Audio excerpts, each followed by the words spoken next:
Haleluya. Bwana Yesu asifiwe. Ndabaramukije gose mu izina ry'Umwami wacu Yesu Kristo. Tugiye guhurira kandi mu ijambo ry'Imana. Imana yatugiriye neza kugira ngo tuyagije ayo. Bene data, nibidasanzwe gose kumviriza ico Imana ivugana nawe. Paske aha mu isi havuga byinshi, aha mu isi hayaga byinshi. Mugabo iyo umuntu yemeye kwiconnecta akumviriza ico Imana ivugana nawe, arabaho mu buryo budasanzwe kandi abaho afise amahoro menshi cyane gose kuri nose. So ndakwinginze rero kugira ngo murike dusangire ijambo ry'Imana mu mwanya muto cyane. Ijambo rivuga ngo nturabe cyane ivyo riko urabonesha amaso, ntuvuge cyane ivyo riko urabona, ariko uvuge cyane ivyo wizera. Ntuvuge cyane ivyo ubona canke nturabe ivyo urabona, ariko uvuge canke urabe ivyo wizera. Ivyo twizera birakomeye cyane gusumba ivyo umuntu ahora navyo mu buzima. Mu buzima canke mu biboneka, Satani canke ikirere kikwereka yuko ibintu byose vyanse, ibintu byose byacitse. Baguhaye amakuru mabi, bakubwiye ati bya bintu byabaye nabi, bya bintu byapfuye, nakararemvye, nakamiriwe nabi. Nugendere kuri amakuru wumvise, gendera ku byo wizera. None ivyo wizera nibikirere, wizera ko Imana yawe ishoboye mu buryo budasanzwe, wizera ko Imana yawe ari idasanzwe. Vuga ivyo nyene rero, nuvuge ingene ikibazo cyawe kingana, ariko vuga ingene Imana yawe ingana hagati y'ikibazo. Paske ivyo nivyo biri très important cyane. Abantu benshi bakunda kuraba cyane biriko biraba mu buzima bwabo, bakunda kuraba cyane biriko birakoreka mu buryo bugaragara. Mugabo ni vyiza ko umuntu araba ivyo Imana imuvuga ko mu isi y'impemu, paske nivyo bikomeye. Iyo bihagazeko ukabizana mu buryo bugaragara, vyukuri urabona intsinzi mu buryo bukomeye cyane. Reka dusome ijambo ry'Imana dusanga mu gitabo ca Kuvayo, muri Kuvayo igice ca 14. Reka dusome ku murongo wa 10. Dusome mu izina rya Kristo Yesu. Avuga ngo Farao abegereje. Farao ninde? Farao ni gicapo kigeranywa n'umwasi w'abana b'Imana canke n'umwasi w'Abisirayeli. Bari muri Egiputa bafise umwasi yitwa Farao. Hama igihe kiragera kanaka c'Imana bakurayo, hama arabakurikira. Abakurikiye rero nivyari byose kuko yabakurikira kugira ngo abici canke abagire nabi. Mugabo umugambi w'Imana ku buzima bw'Abisirayeli wari umugambi ubaranya gose gushika mu gihugu c'Ikanani. Nuko nawe ibigwanamiye vyose naco bivuze ku buzima Imana yaguteguriye, urashikana ni mu izina rya Kristo Yesu. Niyo mpamvu udakeneye kuvuga ivyo kurabona, ahubwo uvuga ivyo wizeye. Ivyo ubona mengo birabaye nabi, mengo biracitse, mengo ntuzobishikaho vya bina vya bindi, mengo Imana kizokora kuza bwawe. Mugabo ndakumenyesha yuko ivyo wizera nivyo vy'ukuri. Haleluya.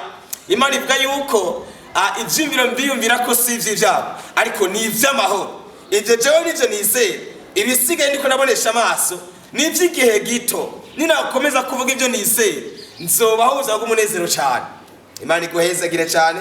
Farao rero birivuga ngo abegereje ngo Abisirayeli, umvirize, bunamura amaso babona abanyegiputa babumye inyuma, baranduka imitima. Sesa birumvikana cyane kabisa.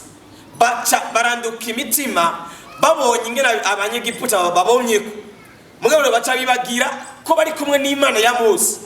Imana ishaka gutuma ibintu byose bihinduka mu buryo budasanzwe. Mu buzima bwawe hari Imana ibihindura, hari Imana ibigira neza. Reka kuraba ivyo kurabona, izera ico Imana ivuga ku buzima bwawe. Ndabizi ko biragoye. Ushaka kumenya ngo jengo birase mu buzima, urumva nabuze nakawonkre yapfuye, nakayagize gute. Naho bapfuye Yesu wowe ntarapfa. Uracabaho kandi nupfuye uzobaho neza cyane kugira ngo wamamaze imirimo y'Uwiteka. Imana iguhezagire. Tubane gusoma twumvirise ingene Mose nawe yabyifashemo. Aratubwira ngo babaza Mose bati, mbega namva zari muri Egiputa mu kutuzana gupfira mu bugaragwa, niki catumye utugirira utyo ukadukura muri Egiputa? Umviriza rero ku 13. Mose yishura abantu ati naco mutinya. Erega na Mose yarahagaze nyina araba abanyegiputa ingene bangana, yarababona nawe nyene yarababona cyane. Mugabo nigeze avuga igihe ko arabona, yavuze ivyo yizera, niho yaciye aronka intsinzi. Dusome. Mose yishura abantu ati naco mutinya, mwihagararire gusa murabe agakiza Uhoraho agira ngo abasanire uyu munsi. uyu munsi, kuko abanyegiputa mubonye uyu munsi mutazokongera kubabona ukundi. Ngira ngo hari abantu bavuga ngo hewe bitabaye turakwica. Mugabo Mose yageraze iriko aravuga, yavuga ngo abanyegiputa mubonye kandi bariko barabona buryo kandi bariko baraza. Mugabo ngo abo mubonye abo nimuzokongera kandi kubabona. Bisigura ngo hari ubuzima Mose yari afise bwatuma avuga ibintu ariko aravuga ngaha imbere y'abanyegiputa, imbere ya Farawo ariko aramusako, we ntiyashimye kuvuga ibyo arabona, yavuze ibyo yisera. Ndaguhana nshuti yanje, nimba uri umwana niba warakijijwe, vuga ibyo wizera kugira ngo vy'ukuri ubuzima bwawe burushiritse kugenda neza cyane. Ngo abanyegiputa mubonye uyu munsi nimuzokongera kubabona. 14 havuga ngo Uhoraho niwe agira ngo abagwanire, namwe nimwinumire gusa. Hariho rero umwanya wa silence, hari umwanya w'agacerere rero. Reka gukomeza uvuga amajambo mabi ngo Imana ngo ndapfuye karabaye ugira kwicara ababanyi. Vuga ibyo wizera hama wemeza abone ko ufise ibara mu buzima bwawe. Imana iguhezagire cyane. Amateka yawe agiye guhinduka mu izina rya Kristo Yesu. Tugiye guhura ufise intahe, uri kurashinga intahe. Abagaye Imana yawe bagiye kuyibona kuko irahari. Abanyegiputa kurabona uyu munsi nibazokongera kandi kuboneka mu buzima bwawe. Warahezagiwe cyane, wakiritse inzu mu izina rya Kristo Yesu. Amen.